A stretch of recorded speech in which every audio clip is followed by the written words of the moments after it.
मित्रांनो, हिचा नवरा आज लवकर घरी आला आणि हिने स्वयंपाक नाही केलाय. कपडे का घालते पण तू? उलट तुला कपडे घरचे घालायला पाहिजेत ना, बाहेरचे कपडे घालून स्वयंपाक करते. गॅस चालूच राहिला. तुमच्या इथे तो मटण कापणारा तुकडे करून देत नाही का? तुकडे करतेस.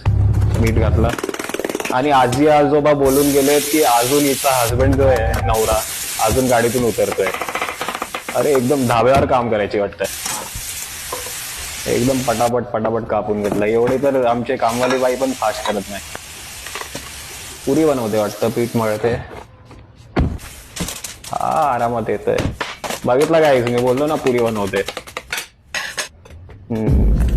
पुरी टाकली. आरामात आरामात ये. अजून जेवण बनतोय. मटण टाकला, चीज टाकला, त्याच्यावरती काय टाकलं, चारा, गुरांचा चारा टाकला. अवाकांडो खूप लोक खातात इकडे. कॅन्डल लावले. आता सगळं ठेवून मस्त घसरगुंडी काढून दरवाजा उघडायला गेली आणि बघते तर काय, हा बाहेरून जेवण घेऊन आलाय. अरे त्याला आत तर घे.